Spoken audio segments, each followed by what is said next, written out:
know how to handle or how to open the three layers of energies, not only you will have the spiritual growth, your day-to-day life, your practical life will become more alive.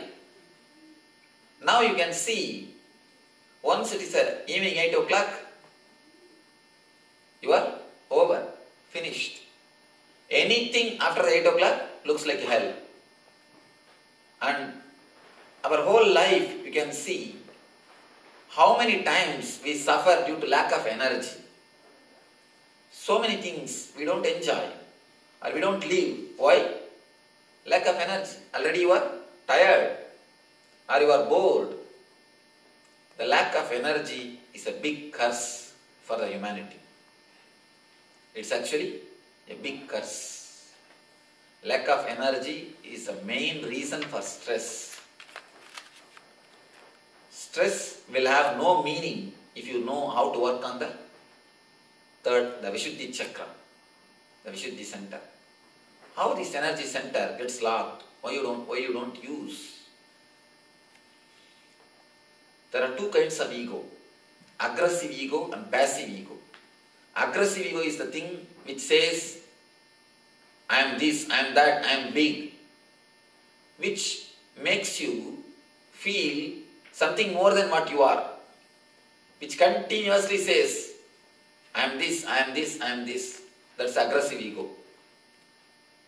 The beauty in aggressive ego is, even if you are egoistic, society will teach you. You will have very good blows. Wherever you go, you get a good blows. So you understand you are egoistic and you adjust yourself. You work on yourself. There is a next thing, passive ego, which says, oh, I am nobody, I am nothing, I do not know anything, I cannot do anything, I cannot do this, I cannot do that. Aggressive ego is the ego which shows you something more than what you are. Passive ego is the ego which shows you something lower than what you are. See, the passive ego is never disturbed by the society. If you say you are nobody, nobody will disturb you. People will praise, oh, you are a man of humbleness, humility. Whenever you take refuge with a passive ego, you do not even know you are egoistic. But passive ego is much worse than aggressive ego. At least with aggressive ego, you will know you are egoistic. In passive ego, you do not even know you are egoistic.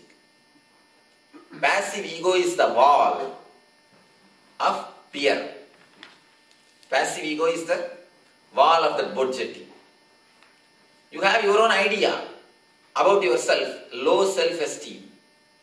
Low self-esteem is the wall which makes you not to enter into the ocean, which prevents you from enjoying the third layer of energy, enjoying your being. Passive ego is the root for the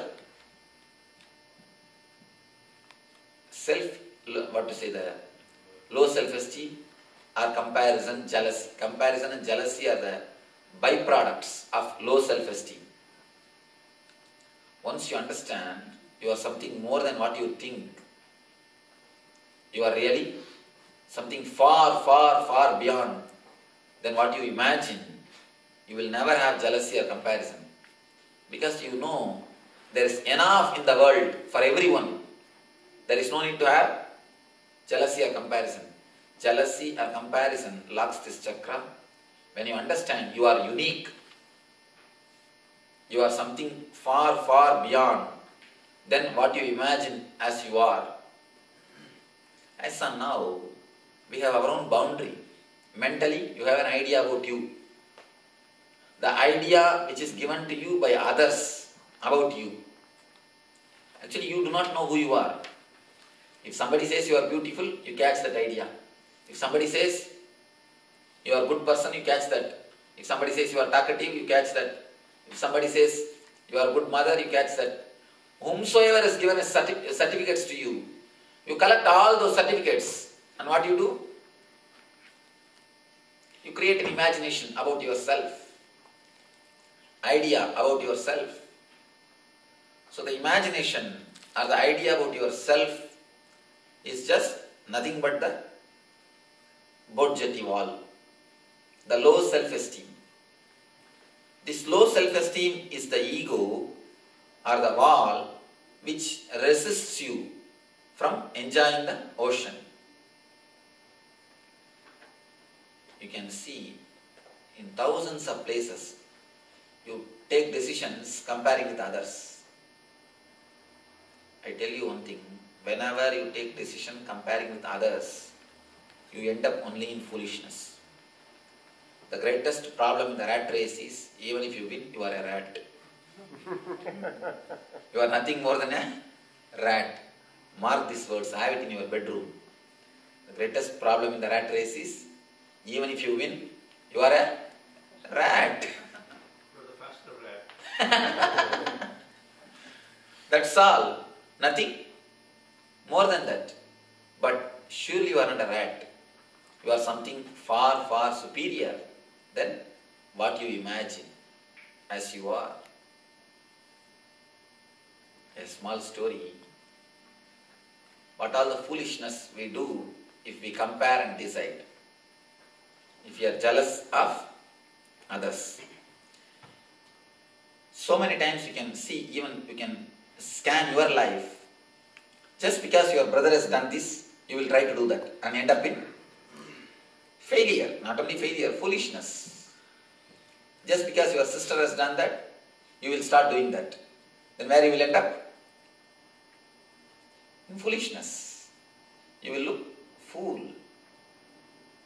Whenever you compare and start doing the things, you never grow.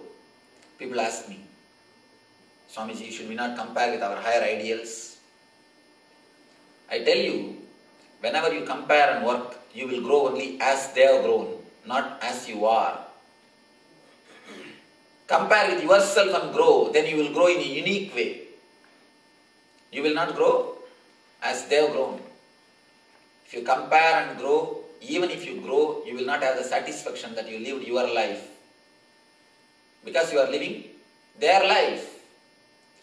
A clear individual independence is the basic necessity for growth. Vivekananda says beautifully in one of his discourse, freedom is the basic condition for any growth. So if you really want to grow in your being, in your life, a clear independence and clear freedom is the basic thing. If you are comparing and growing, you are psychologically slave. You will work only how they work. You will grow only in the line of they grow. You will never create a path.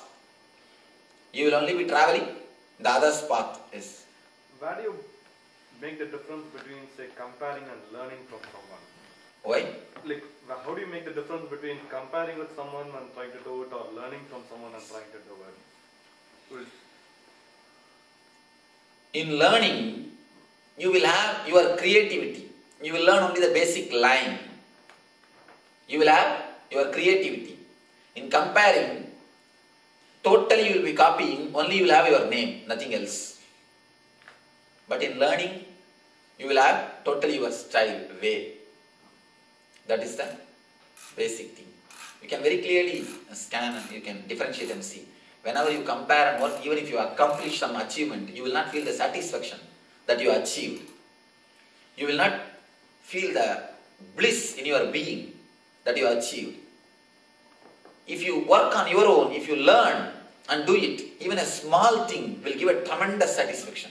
A small poetry, a small pottery, a small painting, a small art will give so much of satisfaction, you will be feeling fulfilled. A small design will be giving too much of satisfaction, or it will be just too much of bliss. But if you just compare and do, even if you accomplish thousands of things, you will not have the inner joy. I always tell the people, architect will have bliss, contractor will have money. Because architect creates. A real designer is an artist. He just opens up his being and brings out his creativity. A real designer is more or less like a poet. A real architect is more or less like a poet. You will always see a man who creates will have a tremendous satisfaction in his being, in his personality.